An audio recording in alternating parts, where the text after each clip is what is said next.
Hello everyone. तो हम लोग आज जीव विज्ञान का तीसरा सेट काफ़ी इंपॉर्टेंट है। इसमें भी हम लोग महत्वपूर्ण 20 ऑब्जेक्टिव प्रश्नों के बारे में बात करेंगे। तो अच्छी तरह से बैठ जाइए और सारे प्रश्नों का उत्तर आप लोग कमेंट बॉक्स में देना है और वीडियो के अंत में आप लोग को बताना है कि आप लोग का टोटल टोटल मार्क्स कितना आ रहा है बच्चों। ठीक है, प्लीज़ ईमानदारी के साथ आप लोग आंसर देने का प्रयास कीजिएगा। पहला प्रश्न है, मानव हृदय घिरा हुआ है, यानी कि जो मानव का हृदय जो होता है, हार्ट, ये किस से घिरा हुआ होता है? पेरिकार्डियम से, जाइलम से, फ्लोएम से या फिर प्लाज्मा से। ध्यान रखिएगा बच्चों, जाइलम और फ्लोएम ये तो कोई बात ही नहीं होगा। जाइलम जाइलम और फ्लोएम जो होता है ये प्रमुख रूप से पादप यानी कि पौधों का उत्तक है। पादप में पाया जाता है, पौधों में पाया जाता है। तो यहाँ पर ये सी और बी तो ये ऑप्शन होगा ही नहीं। तो ए और डी के ऑप्शन में मतलब यहाँ पर आपका ए ऑप्शन आपका राइट हो जाएगा, पेरिकार्डियम। अगला प्रश्न है दूसरा नंबर का, स्त्रियों के मासिक चक्र में एक परिपक्व अंडाणु किस दिन अंडाशय से बाहर निकलती है? यानी कि एक मासिक चक्र में जब एक परिपक्व अंडाणु हो जाता है तो वो अंडाशय से कब बाहर निकलता है? 28वें दिन पर, 14वें दिन पर, 20वें दिन पर या फिर 30वें दिन पर?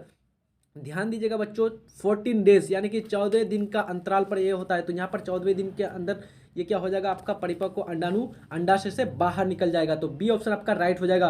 अगला प्रश्न है जो काफी इंपॉर्टेंट है, 2020 में ये प्रश्न पूछा हुआ है, किस प्रकार के शोषण में अधिक ऊर्जा मुक्त होती है? यानी कि कौन सा प्रकार का जो शोषण होगा जिसमें अधिक ऊर्जा का उत्सर्जन होगा, अधिक ऊर्जा मुक्त होगी? वायवीय शोषण, अवायवीय शोषण, दोनों या फिर आपका इनमें से कोई नहीं? तो यहाँ पर ऑप्शन ए आपका राइट हो जाएगा बच्चों, वायवीय शोषण। वायवीय शोषण में कम प्रमुख रूप से क्या होगा बच्चों, यहाँ पर अधिक ऊर्जा मुक्त होगी। तो ए ऑप्शन आपका राइट हो जाएगा बच्चों। और मानव कौन सा शोषण करता है? तो बच्चों वायवीय शोषण। अगला प्रश्न है, एमिनो अम्ल के विखंडन से बनता है, यानी कि जब एमिनो अम्ल का विखंडन होता है, जब टूटता है तो कौन चीज का निर्माण होता है, किस पदार्थ का निर्माण होता है? कार्बन डाइऑक्साइड, कार्बन मोनोऑक्साइड या फिर अमोनिया या फिर इनमें से कोई नहीं? ध्यान रखिएगा बच्चों, NH3 जो होता है, NH3 अमोनिया का सूत्र होता है। ये भी आपका इंपॉर्टेंट है काफी। ठीक है, तो चौथे नंबर का प्रश्न का आंसर क्या हो जाएगा? सी हो जाएगा, अमोनिया, NH3। यही आपका क्या होता है, अमीनो अम्ल। एमिनो अम्ल, अमोनिया मिला हुआ है ना कि नहीं, सारा चीज है ना। तो अमोनिया यहाँ पर टूट करके बनेगा। अगला प्रश्न है, पित्त रस कहाँ से स्रावित होता है? यानी कि जो पित्त रस जो स्रावित होता है ये बाहर निकलता है कहाँ से? यकृत से, अमाशय से, मुख गुहा से या फिर छोटी आंत से? काफी इंपॉर्टेंट है। 2019 2021 दो बार ये प्रश्न ऑलरेडी आपका पूछा हुआ है। ध्यान रखिएगा ये प्रश्न। तो कहाँ पर हो जाएगा बच्चों इसका राइट आंसर? तो 5 नंबर का प्रश्न का हो जाएगा यकृत से। जो पित्त रस होता है ये आपका यकृत से निकलती है बच्चों। तो ए ऑप्शन आपका यहाँ पर राइट हो जाएगा। अगला प्रश्न है, रेजिन किस पौधे का उत्सर्जी पदार्थ है? यानी कि जो रेजिन जो पदार्थ है ये किस पौधे से निकलती है? किस पौधे का जो है खराब यानी कि उत्सर्जी वेस्टेज है? बबूल का, कनेर का, पीपल या फिर आपका चीड़? तो यहाँ पर क्या हो जाएगा बच्चों, राइट ऑप्शन चीड़।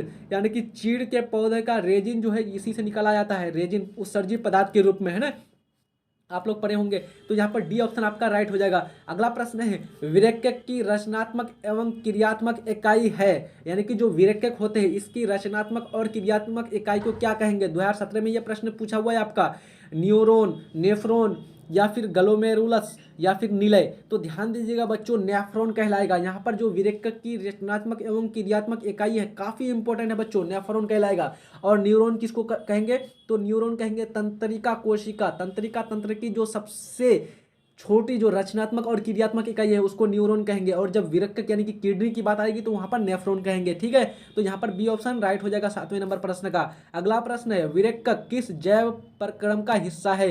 यानी जो विरक्क है, विरक्क जो अंग है वो किस प्रकार के जो है प्रक्रिया के अंतर्गत आएगा? किस प्रकार की प्रक्रिया को वो क्या करती है, कार्य करती है? उत्सर्जन, शोषण, पोषण या फिर परिवहन? तो यहाँ पर प्रमुख रूप से बच्चों विरेचक यानी कि किडनी जिसमें नेफ्रॉन रचनात्मक और क्रियात्मक इकाई है वो उत्सर्जन का कार्य करती है। उत्सर्जन, मलमूत्र को बाहर निकलना शरीर से, है ना। ए ऑप्शन यहाँ पर आपका राइट हो जाएगा। अगला प्रश्न है, कौन सा पदार्थ, ये काफी इंपॉर्टेंट है बच्चों, कौन सा पदार्थ हार्मोन पत्तियों को जो है, कौन सा पादप हार्मोन जो है पत्तियों को मुरझाने के लिए उत्तरदायी है? यानी कि पौधों में कौन सा ऐसा हार्मोन होता है जो क्या करता है, पत्तियों को पीला कर देता है, पत्तियों को मुरझा देता है? ऑक्सिन, साइटोकाइनिन या फिर एब्सिसिक अम्ल या फिर जिब्रेलिन? जल्दी से आप लोग आंसर कीजिए बच्चों। तो क्या हो जाएगा, एब्सिसिक अम्ल। एब्सिसिक एसिड जो होता है यही क्या करता है, प्रमुख रूप से पत्तों को यानी कि पौधों के जो पत्तियां होती है उनको मुरझाने के लिए उत्तरदायी होती है। तो ए सी ऑप्शन यहाँ पर राइट हो जाएगा 2017 और 18 में यह आपका प्रश्न पूछा हुआ है। अगला प्रश्न है, किसी कारण से अलग किसी मनुष्य का एक विरेचक कार्य करना बंद कर दे तो उसका परिणाम क्या होगा। यदि कोई कारण से किसी भी मनुष्य का एक विरेचक, एक किडनी का एक पार्ट काम करना बंद कर दे तो उसका परिणाम क्या हो सकता है। उत्सर्जन बंद हो जाएगा, दूसरे किडनी यानी कि विरेचक से उत्सर्जन की क्रिया होगी, मनुष्य की तुरंत मृत्यु हो जाएगा, या फिर इनमें से कोई नहीं। जल्दी से आप लोग कमेंट कीजिए बच्चों। तो यहाँ पर राइट ऑप्शन क्या हो जाएगा, बी हो जाएगा। बी हो जाएगा यानी कि जो विरेचक का दूसरा पार्ट है वो क्या करेगा, उत्सर्जन की क्रिया को संपन्न करेगा, उत्सर्जन की क्रिया के लिए उत्तरदायी होगा। तो यहाँ पर मनुष्य की मृत्यु नहीं होगी। जब दोनों किडनी का फेलिंग हो जाएगा बच्चों, दोनों किडनी, तब उसको डायलिसिस के द्वारा उसको क्या किया था बच्चों, उसका इलाज किया था। लेकिन दोनों किडनी अगर पूर्ण रूप से क्या हो जाए बच्चों, समाप्त हो जाए, उसका कार्य करना बंद दे, तो वेस्टेज यानी कि जो उत्सर्जन की क्रिया होगी बंद हो जाएगी। और जब उत्सर्जन की क्रिया बंद हो जाएगी बच्चों, उसका पेशाब या फिर मलमूत्र वो शरीर के अंदर ही रहेगा, जो आपका क्या होगा, जिससे मनुष्य की मृत्यु हो जाएगी। ठीक है। अगला प्रश्न है, विखंडन होता है यानी कि विखंडन की जो क्रिया होती है वो कहाँ पर होती है, पैरामीशियम, अमीबा में, या फिर लिशमैनिया में, या फिर आपका इनमें से सभी। तो यहाँ पर राइट ऑप्शन क्या हो जाएगा बच्चों, डी हो जाएगा। पैरामीशियम हो, अमीबा हो, या फिर लिशमैनियम हो, तीनों में ये क्रिया होती है विखंडन, द्विविखंडन की। यहाँ पर जो द्विविखंडन लिखा है बच्चों इस प्रकार से होगा बच्चों। ठीक है, यहाँ पर वो छूट गया है तो ध्यान रखिएगा, द्विविखंडन। तो ये इन सभी में ये द्विविखंडन की क्रिया होगी। अगला प्रश्न है, पानी एवं घुलित खनिज का पौधों में स्थानांतरण होता है किसके द्वारा। यानी कि जो पानी होती है, जो खनिज लवण होती है, जो जड़ से लेकर के ऊपर पत्तियों तक पहुंचाती है, घुलित यानी कि घुला हुआ खनिज पदार्थों का पौधों में कौन करता है स्थानांतरण, कौन पहुंचाता है शरीर पौधों के प्रत्येक अंग तक, जाइलम, फ्लोएम, संयोजी उत्तक, या फिर मृदुत्तक।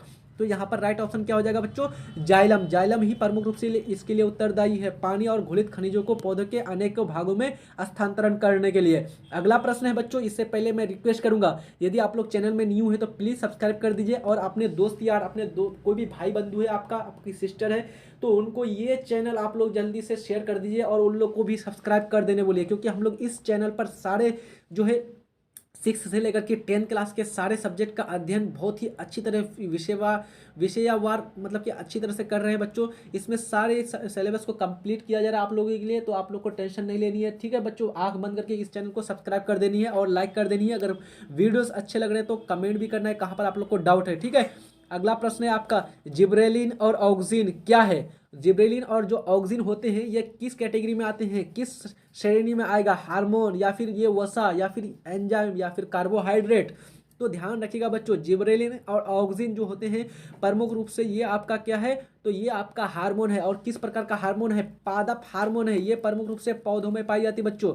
जिब्रेलिन और ऑक्सिन के कार्य आप लोग बताइए, तो कमेंट बॉक्स में किन किन को मालूम है इसका कार्य क्या होता है, जल्दी से बताइए। अगला प्रश्न है, पौधों में खाद्य पदार्थों का स्थानांतरण किस रूप में होता है। यानी कि जो पौधों में जो खाद्य पदार्थ, जो भी खाद्य पदार्थ का जो स्थानांतरण होता है वो किस रूप में होगा, ग्लूकोज के रूप में, सुक्रोज के रूप में, स्टार के रूप में, या फिर आपका प्रोटीन के रूप में। जल्दी से आप लोग कमेंट कीजिए बच्चों। तो यहाँ पर पौधों में जो खाद्य पदार्थों का स्थानांतरण होगा वो आपका सुक्रोज के रूप में होता है। तो यहाँ पर आपका बी ऑप्शन आपका राइट हो जाएगा बच्चों। ठीक है, ग्लूकोज के रूप में मनुष्य में होता है। अगला प्रश्न है, पादप हार्मोन का उदाहरण है, यानी कि पादप हार्मोन इनमें से कौन सा पादप हार्मोन है, पेप्सिन, एड्रिनल, या फिर ऑक्सिन, या फिर टेस्टोस्टेरोन। यहाँ पर आपको मैंने ऊपर ही बताया था बच्चों, जो आपका ऑक्सिन और जिब्रेलिन था वो आपका पादप हार्मोन था, तो यहाँ पर ऑक्सिन आपको मिल गया है ना। देखिए कितना आसान है बच्चों, एक क्वेश्चन से 2 क्वेश्चन आपका आसानी से बन सकता है, बस थोड़ा सा आपको अपने दिमाग का इस्तेमाल करना है अच्छी तरह से, पॉजिटिव वे में। तो यहाँ पर ये प्रश्न 2016 में पूछा हुआ है बच्चों, काफी इंपॉर्टेंट था। अगला प्रश्न है, रक्त इनमें किसकी उपस्थिति के कारण लाल होता है, यानी कि इसमें से कौन सा पदार्थ रक्त में उपस्थित होंगे तो लाल होगा, थ्रोम्बिन, हीमोग्लोबिन, या फिर थ्रोम्बोप्लास्टिन, या फिर फाइब्रिन। तो ध्यान रखिएगा बच्चों, हीमोग्लोबिन के कारण ही क्या होती है, रक्त लाल होती है यहाँ पर। तो बी ऑप्शन आपका राइट हो जाएगा। और हीमोग्लोबिन में किस पदार्थ की, किस तत्व की ज़्यादा यानी कि अधिकता होती है, तो ध्यान रखिएगा बच्चों, आयरन की। आयरन अधिक होने के कारण हीमोग्लोबिन लाल होता है। जब लोहे को तप्त करते हैं तो उसका रंग कैसा हो जाता है, लाल हो जाता है बच्चों। तो यहाँ पर बी ऑप्शन आपका 16वें नंबर प्रश्न का राइट हो जाएगा। अगला प्रश्न है बच्चों, साइटोकाइनिन हार्मोन सहायक है, यानी कि जो साइटोकाइनिन जो आपका हार्मोन है वो किसके लिए सहायक है, किस चीज के लिए मदद करती है, पौधों के आगे वाले भाग में की लंबाई में वृद्धि के लिए, या फिर तने की वृद्धि के लिए, या फिर पौधों के प्रकाश की ओर मोड़ने के लिए, यानी कि पौधों को जो है प्रकाश की ओर मोड़ता है, या फिर आपका इनमें से सारा कार्य इसी के द्वारा किया जाता है? जल्दी से आप लोग कमेंट कीजिए बच्चों। तो मैं आपको बता दूं, जो साइटोसिन है ये प्रमुख रूप से क्या करती है, पौधों के आगे वाले भाग की लंबाई में वृद्धि कराती है। उसके बाद ये तनों की भी लंबाई का वृद्धि कराती है, और यानी कि तनों की। और उसके बाद ये प्रकाश को क्या करती है, ये पौधों को क्या करती है, प्रकाश की तरफ मोड़ देती है। तो तीनों प्रकार का कार्य हो गया। यहाँ पर आपका राइट ऑप्शन इनमें से सभी हो जाएंगे, ऑल ऑफ दिस। तो डी ऑप्शन आपका सही हो जाएगा बच्चों। 2018 में यह प्रश्न आपका पूछा हुआ है। अगला प्रश्न है, हृदय के वेश्मों का शिथिलन कहलाता है, यानी कि जब हृदय का जो वेश्म होगा, चेंबर होंगे, जब वो शिथिलन होगा, सिकुड़ोगा, यानी कि सिकुड़ेगा, तो उसको क्या कहेंगे, सिस्टोल, डायस्टोल, हृदय संकुचन, या फिर आपका तालबद्ध संकुचन? जल्दी से कमेंट कीजिए बच्चों। तो राइट ऑप्शन क्या हो जाएगा, डायस्टोल। यानी कि जब भी हृदय का जो चैम्बर है, जो वेश्म है, वो आपका शिथिलन करेगा, सिकुड़ेगा, तो वो होगा आपका, वो क्रिया कहलाएगा आपका डायस्टोल। तो बी ऑप्शन आपका सही हो जाएगा बच्चों। अगला प्रश्न है, मनुष्य के शरीर की सबसे बड़ी ग्रंथि कौन सी है? आपको बताना है कि मनुष्य की जो शरीर है उसकी सबसे बड़ी ग्रंथि, अग्नाशय, अंडाशय, या फिर एड्रिनल, या फिर यकृत? तो आपको तो मालूम ही होगा बच्चों, इससे सिंपल कोई भी प्रश्न नहीं है। 2012 में पूछा हुआ ये प्रश्न है। उसके बाद ये प्रश्न आपका नहीं आ रहा है, क्यों? क्योंकि काफी सिंपल है। इस प्रश्न का आंसर सभी छोटे छोटे बच्चे भी जानते हैं। यकृत, यानी कि जो लीवर होते हैं, यकृत, सबसे बड़ी ग्रंथि यकृत है आपका, है ना। तो डी ऑप्शन आपका राइट हो जाएगा। अगला प्रश्न है, लास्ट प्रश्न है आज के सेशन का बच्चों। कृपया करके आप लोग चैनल को सब्सक्राइब कर दीजिए। आप लोग तो पढ़ लेते हैं लेकिन चैनल को सब्सक्राइब करना भूल जाते हैं बच्चों, तो जल्दी से सब्सक्राइब कर दीजिए। प्रश्न है, श्वसन की क्रिया में खाद्य पदार्थ का क्या होता है? जब श्वसन की क्रिया होगी और खाद्य पदार्थ का उस क्रिया के अंतर्गत क्या होगा, संश्लेषण होगा, दहन होगा, विघटन होगा, या फिर आपका परिवर्तन होगा?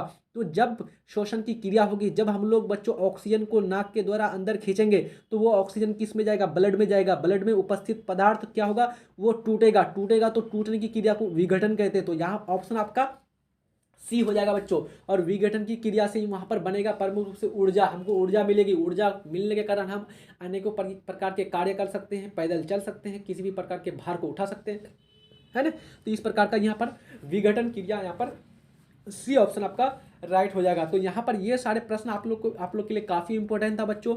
और जो है आप लोग बार बार रिवीजन करते रहिएगा, इससे कोई भी प्रश्न आपका आउट ही नहीं आने वाला है। जो है हम लोग जीव विज्ञान में प्रमुख रूप से 10 सेट हम लोग क्वेश्चन आंसर करेंगे बच्चों। 20 क्वेश्चन का 10 सेट अगर करेंगे, 20,200 क्वेश्चन हो जाएगा हमारा बायोलॉजी में। इसी प्रकार से 200 क्वेश्चन हमारा केमिस्ट्री यानी रसायन शास्त्र में, और 10 यानी 200 क्वेश्चन हमारा फिजिक्स में भी हो जाएगा। तो 200 करके 600 प्रश्न का यदि आप लोग अच्छी तरह से सॉल्यूशन कर लेते हैं बच्चों, तो 100% मैं लिख करके देता हूँ, एक भी ऑब्जेक्टिव प्रश्न आपसे नहीं छूटने वाला। और बीच बीच में मैं आप लोगों को प्रमुख रूप से सब्जेक्टिव प्रश्न का भी आप लोग को मैं बताते जाऊंगा कि कौन कौन सा प्रश्न आपका सब्जेक्टिव के रूप में काफी इंपॉर्टेंट है। ठीक है, तो अच्छी तरह से पढ़ते रहिए। मिलते हैं नेक्स्ट वीडियो में, तब तक के लिए जय हिंद, धन्यवाद।